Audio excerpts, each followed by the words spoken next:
नमस्कार दोस्तों, मैं तनप्रीत फिर से हाजिर हूँ एनबीटी लाइफ में। आज फिर से हम बात करेंगे एक नए कहावत की कहानी के साथ। तो आज की जो कहावत है अक्सर आप ये यूज़ करते हैं और वो है जिसकी लाठी उसी की भैंस। अब आप ये अक्सर यूज़ तो करते हैं, लेकिन क्या आपको पता है इसके पीछे कहानी क्या है? तो चलिए आपको बताते हैं।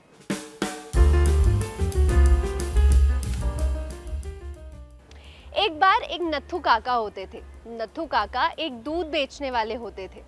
नत्थू काका बड़े ही ईमानदार थे और अपने दूध में बिल्कुल मिलावट नहीं करते थे। तो जिस गांव में वो रहते थे, उस गांव में बाकी जो दूध वाले थे वो नत्थू काका से बड़ी ईर्ष्या करते थे, क्योंकि बाकी जो दूध वाले थे वो दूध में पानी मिलाते थे, तो लोगों को उनका दूध पसंद नहीं आता था। तो ऐसा देखते देखते दिन बीतते जाते हैं और नत्थू काका के ग्राहक जो हैं वो बढ़ते जाते हैं। अब नत्थू काका एक दिन दूध बेचकर सुबह से गए होते हैं और शाम में दूध बेचकर लौट रहे होते हैं। नत्थू काका के पास एक बूंद भी दूध नहीं बचा होता। वहीं एक घर के पास उन्हें एक व्यक्ति मिलता है और वो कहता है, नत्थू काका थोड़ा सा दूध है क्या? नत्थू काका कहते हैं, आज तो सारा दूध खत्म हो गया, और हाथ जोड़कर वो वहाँ से चले जाते हैं। ऐसा कहकर जब वो आगे बढ़ रहे होते हैं तो उन्हें बड़ा दुख लगता है कि मेरे ग्राहक हैं, उन्हें खाली हाथ लौटना पड़ा, मेरे पास दूध की कमी हो रही है, चलो क्यों ना एक और भैंस खरीद ली जाए। तो वो शाम को मंडी जाते हैं और वहाँ पर भैंस खरीदने के लिए जाते हैं। अब जो व्यक्ति होता है जो भैंस बेचता है वो कहता है, अरे नत्थू काका, पिछले 6 महीने पहले तो आपने भैंस ली थी, क्या भैंस में कोई दिक्कत आ गई, परेशानी आ गई, सब ठीक तो है? तो नत्थू काका कहते हैं, मेरे ग्राहक बहुत बढ़ गए हैं और दूध की कमी होने लगी है, तो मुझे एक और भैंस चाहिए। तो जो दूध बेचने वाला होता है वो नत्थू काका को लेके जाता है, 5 से 6 भैंसें दिखाता है और कहता है, आप इन चारों पांचों में से अपने लिए एक अच्छी सी भैंस चूज कर लीजिए। अब नत्थू काका बड़े ही तेज दिमाग वाले होते हैं, तो वो बड़े ही सोच विचार करके एक काली भैंस को, जो बड़ी मोटी होती है, उसे चूज कर लेते हैं। तो जो भैंस बेचने वाला होता है वो कहता है, नत्थू काका आपने तो बड़ा ही तेज दिमाग लगाया, ये जो भैंस है ये बहुत अच्छा दूध देती है, तो ठीक है आप इसे ले जाइए। नत्थू काका उसे पैसे पकड़ाते हैं और भैंस को ले जाते हैं। अब नत्थू काका जिस रास्ते से जा रहे होते हैं वो एक जंगल का रास्ता पड़ता है। नत्थू काका भैंस के साथ अकेले होते हैं, तो सामने से देखते हैं और थोड़ा सा शाम का वक्त हो रहा होता है, अंधेरा होने चला होता है।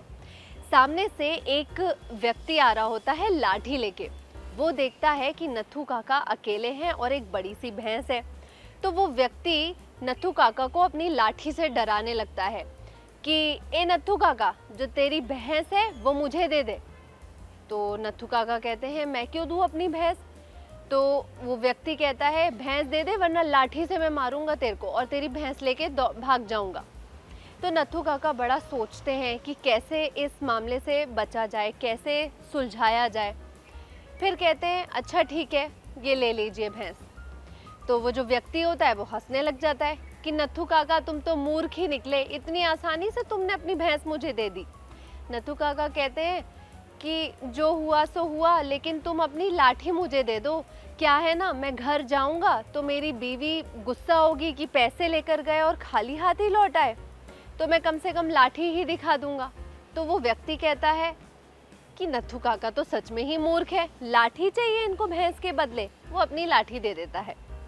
नत्थू काका के पास जैसे ही लाठी आती है, नत्थू काका ताव में आ जाते हैं और कहते हैं, मेरी भैंस वापस कर वरना इसी लाठी से तेरा कचुम्बर बना दूंगा। वो व्यक्ति डर जाता है। व्यक्ति कहता है, ये क्या बात हुई, तो मेरी लाठी से मुझ पे ही ताव दिखा रहे हैं। तो नत्थू काका कहते हैं, मेरी भैंस वापस कर वरना इसी लाठी से तेरा कचुम्बर बना दूंगा। तो वो व्यक्ति डर जाता है और फटाफट से भैंस वापस कर देता है नत्थू काका को।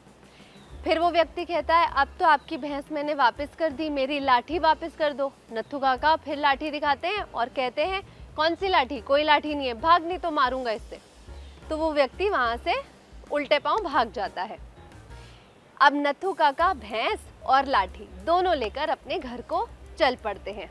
तो अब समझ में आया, जिसकी लाठी उसी की भैंस। तो मॉरल ऑफ द स्टोरी क्या है कि ये कहावत आप तब यूज़ करते हैं जब आपके हाथ में पावर हो, तब आप कुछ भी कर सकते हो। यानी कि जब आपके हाथ में लाठी थी, उसका डर दिखाकर आपने अपनी भैंस वापस ले ली। तो जिसकी लाठी उसकी भैंस, अब जब भी आपको कभी भी यूज़ करना हो, अपना पावर दिखाना हो, तो ये कहावत ज़रूर यूज़ कीजिए।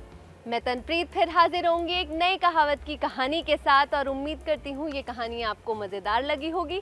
कमेंट सेक्शन में हमें बताएं कि आप कौन से मुहावरे या कहावत की कहानी सुनना चाहते हैं। तब तक के लिए गुड बाय।